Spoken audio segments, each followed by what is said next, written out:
There's a window sticker sitting on my bench right now from a 2025 luxury SUV, and the number printed at the bottom of it is $84,945.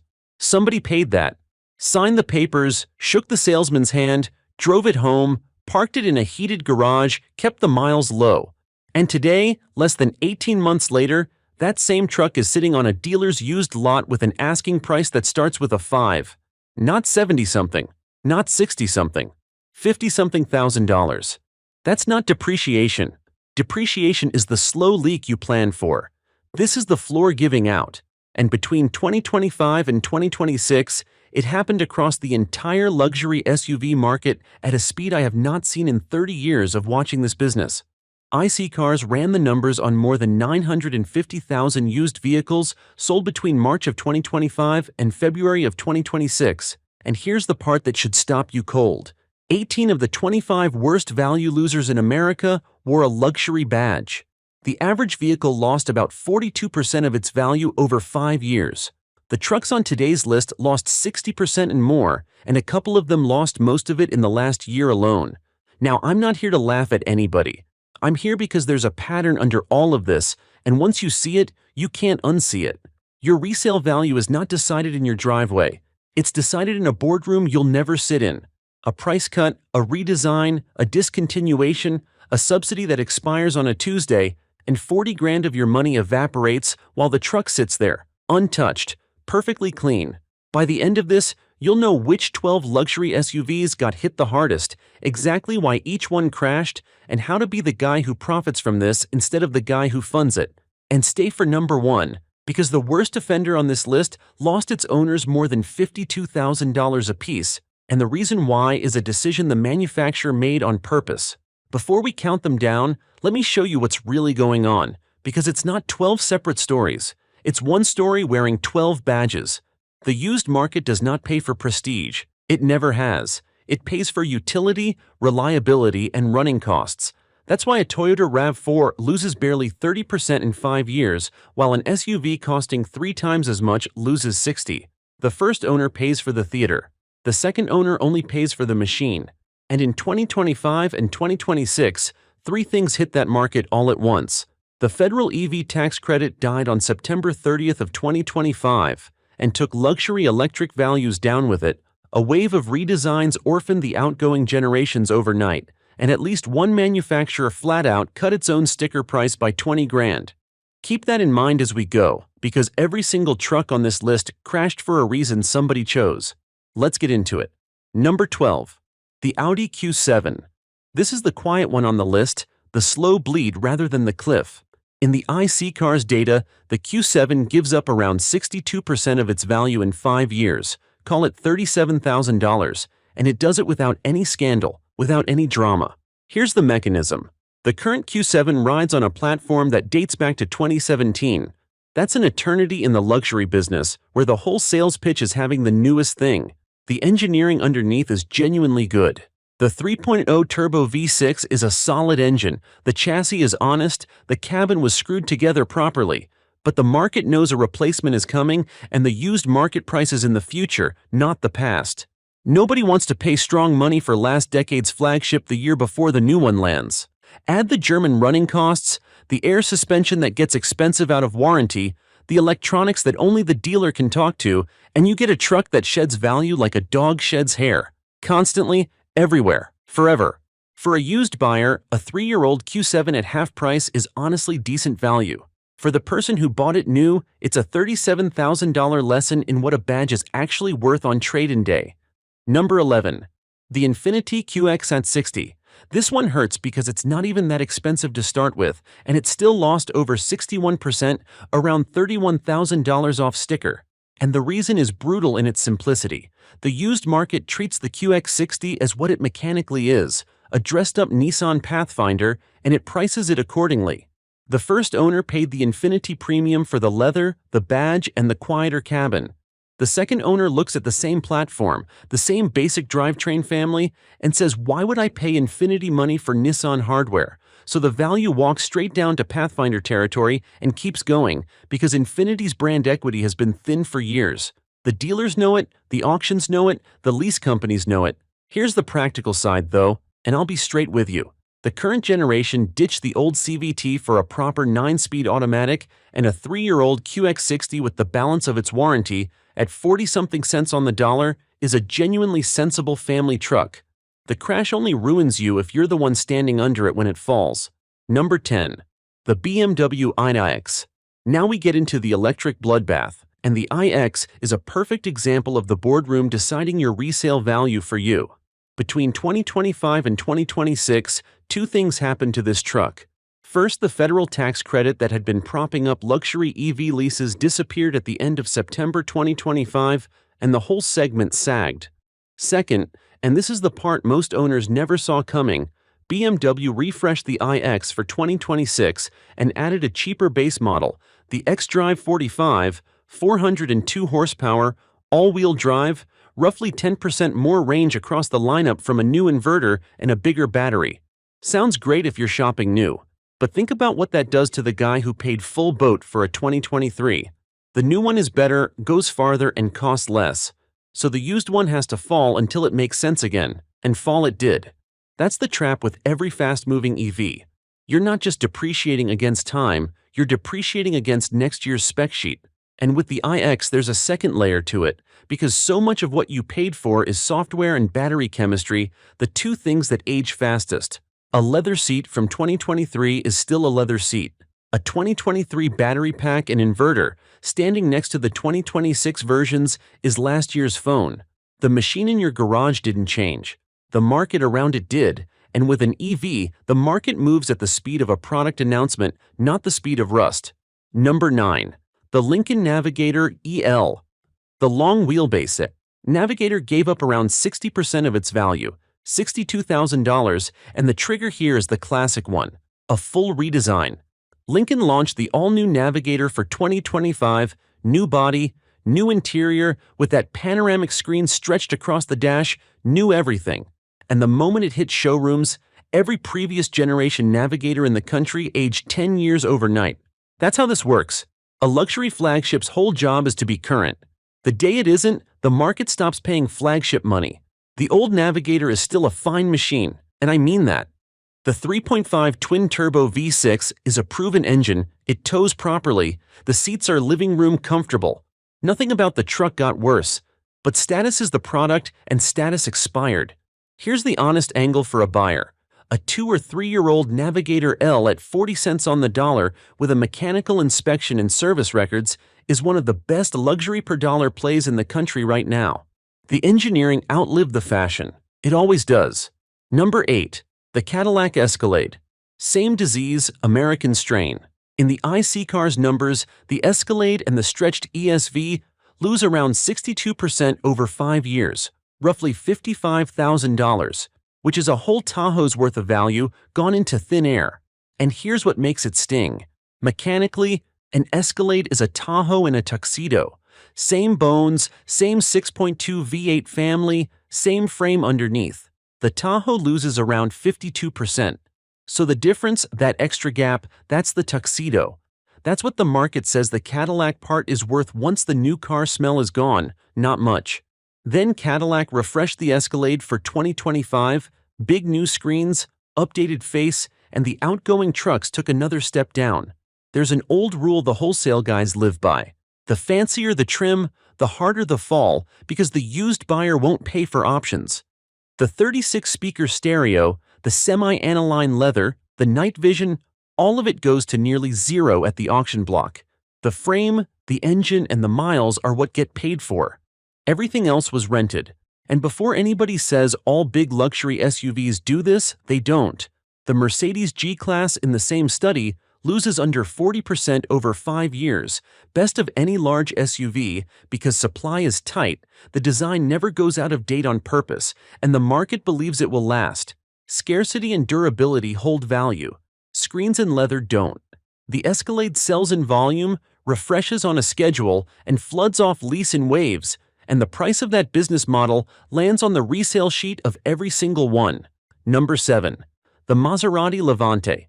64% gone, and in dollars it's savage, about $65,000 of loss on average, because these stickered well north of 80 grand. And now the boardroom decision that finished it: Maserati discontinued the Levante. When a manufacturer kills a model, the used market reads it as a verdict. Parts pricing gets scarier, dealer expertise thins out, and the truck becomes an orphan wearing an exotic badge.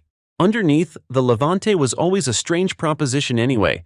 Stellantis family hardware in places, a Ferrari-built engine in others, Italian electronics throughout, and I'll let you decide whether that last part is a feature. Anybody who's actually wrenched near one knows the running costs are supercar adjacent while the resale is economy car adjacent, and that's the worst combination in the entire business. A used Levante at 25 cents on the dollar looks like the deal of the century right up until the first four-figure repair bill, and there will be one. Some crashes you buy into. This is one you watch from the sidewalk. Number 6. The Land Rover Range Rover. The full-size Range Rover posted the biggest dollar loss of any SUV in the study. Nearly $68,000 gone in 5 years, about 63% of what it cost new. 68 grand. That's a house down payment. That's a paid-off pickup and a boat. And it happens like clockwork, generation after generation, because the Range Rover has two reputations fighting each other. New, it's the most desirable luxury SUV on earth. Used and out of warranty, it's a rolling invoice.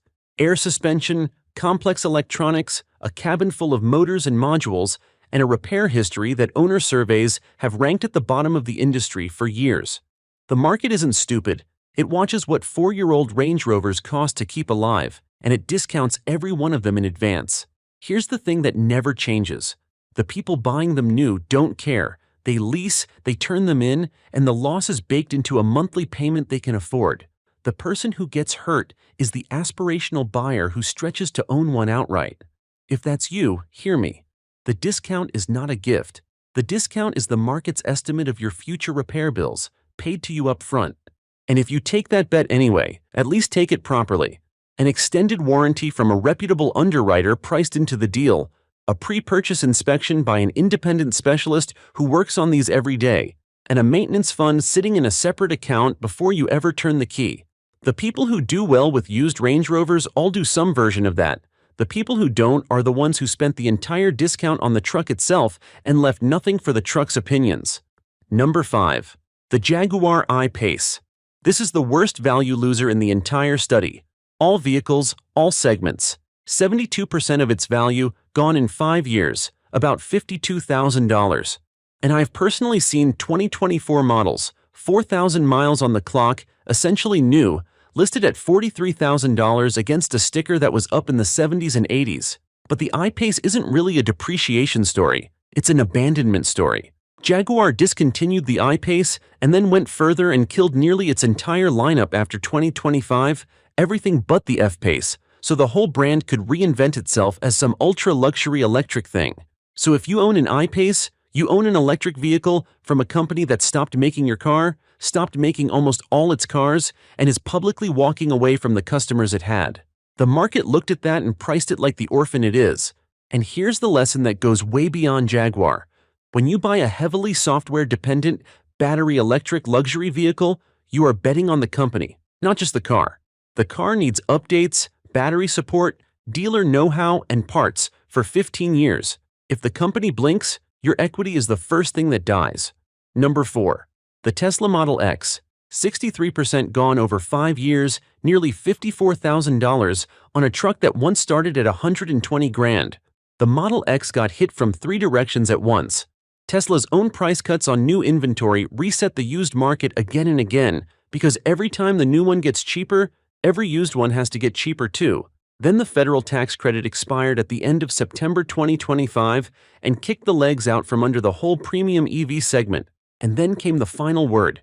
In January 2026, Tesla announced it's discontinuing the Model X and the Model S with it by the middle of the year. A decade-old design, falcon wing doors that were always more theater than transportation, and now a formal end date. Look, the powertrain itself is proven, and a cheap used Model X will move your family very quickly in complete silence. But do the sober math before you jump on one. Those doors are packed with sensors and actuators that only one company can fix.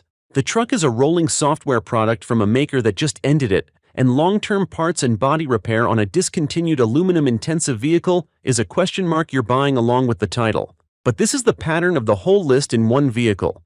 Sticker price set by ambition. Resale price set by decisions made in a conference room in the middle of the night. The owners never got a vote, they just got the bill. Number 3. The Mercedes-Benz EQS SUV. This one, I'll be honest, is almost hard to talk about.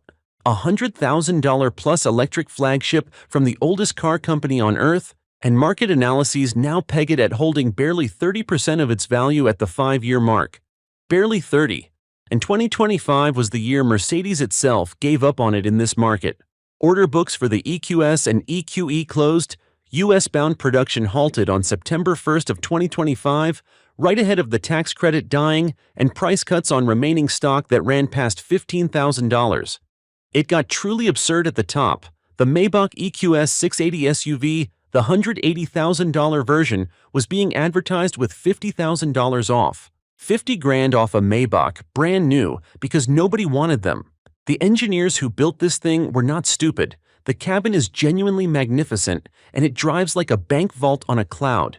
The mistake happened upstairs, betting that S-Class buyers wanted a jelly bean-shaped EV and pricing it like they were sure. They weren't there, the trucks didn't sell, and every owner's equity paid for the miscalculation. If you want one used at 30 cents on the dollar, get the battery certified and go in with open eyes. Just know exactly whose loss made your bargain possible. Number 2. The Jeep Grand Wagoneer. Here's the purest boardroom crash on the entire list, because you can put a date and a dollar figure on the decision. The Grand Wagoneer launched in 2022 aiming straight at the Escalade, and it never landed. The sticker was too high, dealers drowned in inventory, and discounts got deeper every quarter. Then came the 2026 refresh, and Jeep didn't trim the price, they detonated it. The base Grand Wagoneer took over the old Wagoneer's spot in the lineup, and the entry price fell from $84,945 for 2025 to $63,995 for 2026, $21,000, gone from the sticker in one model year. And used values did the only thing they could do, they followed it down the stairs. That window sticker I mentioned at the top? This truck, lightly used 2025s under 20,000 miles, are sitting out there below 60 grand right now. Understand what that means if you bought one new. The manufacturer repriced your equity for you, retroactively, to fix their own sales problem. The truck itself, for what it's worth, is roomy, rides beautifully on its air suspension, and the twin-turbo Hurricane Straight 6 is a genuinely interesting engine. As a used buy at the new, lower reality, it's suddenly worth a look. As a new buy in 2025, it was a trap with a leather interior. And number 1, the Infiniti QX80, the single fastest depreciating SUV in America. In the latest IC car study, the QX80 lost 62.8% of its value over 5 years, an average of $52,631 per truck, worse than every other SUV in a field of nearly 1 million vehicles. And here's why I put it at number 1 instead of the bigger dollar losers. Because the crash was a direct, foreseeable result of the manufacturer's own product plan. Infiniti let the old QX80 rot on the vine for 14 years, 2011 to 2024. Same basic body, same old 5.6 V8, same interior tech falling further behind every single year, while still charging over $80,000 for it. Then in 2025, they finally dropped the all-new third-generation, twin-turbo V6, 450 horsepower, big screens, real flagship stuff, priced from the mid-80s up past 112 grand. Good truck, honestly. But the moment it appeared, every previous generation QX80 on the road was exposed for what it was, a 14-year-old design wearing a luxury price.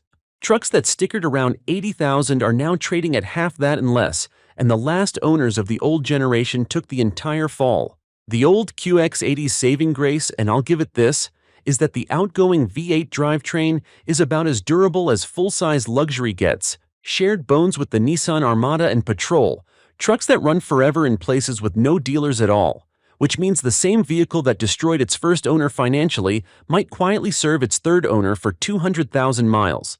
That's this whole list in one truck. Now here's the part that actually matters, and it's the question you should ask about everything on this list. Who profits when a luxury SUV crashes like this? Because somebody always does, and it's never the person who signed the loan. Start with the manufacturer. Nearly every one of these trucks left the factory with the margin already collected. The redesigns and price cuts that vaporized used values, those were moves to protect future sales, and the cost of those moves was quietly billed to existing owners in the form of lost equity. The manufacturer never sends that invoice. The trade-in offer sends it for them. Then the lease companies. And this is the machine most people never look at directly. Luxury SUVs are overwhelmingly leased, and a lease is just depreciation with a payment plan. The residual gets set, the payments get collected, and when reality comes in under the residual, the risk was priced in long ago and spread across thousands of contracts. There's no money in a truck that holds its value. The whole leasing engine feeds on the gap between sticker and reality, on churn, on the customer coming back every 36 months, forever. Then the dealers who get paid on both ends. Full margin selling it new, and then again buying it back at a crashed wholesale number and retailing it with a certified sticker and a fresh markup. And the finance office, collecting interest on the loan and gap insurance on the difference, literally selling you protection against the depreciation the whole system knows is coming. And don't forget the insurers and the lenders further down the chain, adjusting premiums and loan-to-value math on numbers that were obsolete the day the redesign was announced, which is how people end up owing more than the truck is worth 2 years into a 6-year note. Negative equity on a luxury SUV isn't bad luck. It's the predictable output of a system where the asset's value is controlled by the same company that sold it to you. Notice there's no villain with a name in any of this. Nobody sat in a room planning to hurt the guy who bought a Grand Wagoneer in March of 2025. It's quieter than that, and colder. There's very little money in an honest, long-lived, slowly depreciating truck. There's an enormous amount of money in the churn. So the industry built itself around the churn, and the fuel for that engine is the equity of whoever bought new. That's you if you let it be. And underneath all the numbers, here's what I actually believe. A vehicle has two prices.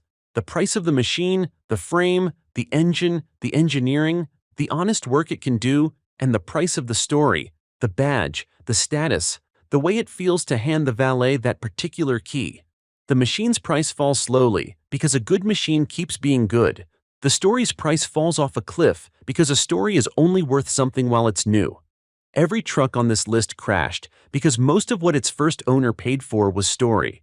And I'd argue there's something quietly freeing in seeing that clearly. Once you know you're being sold two things, you can choose which one you're actually paying for. The guy who understands the machine gets to buy the machine at machine prices after somebody else has finished paying for the story.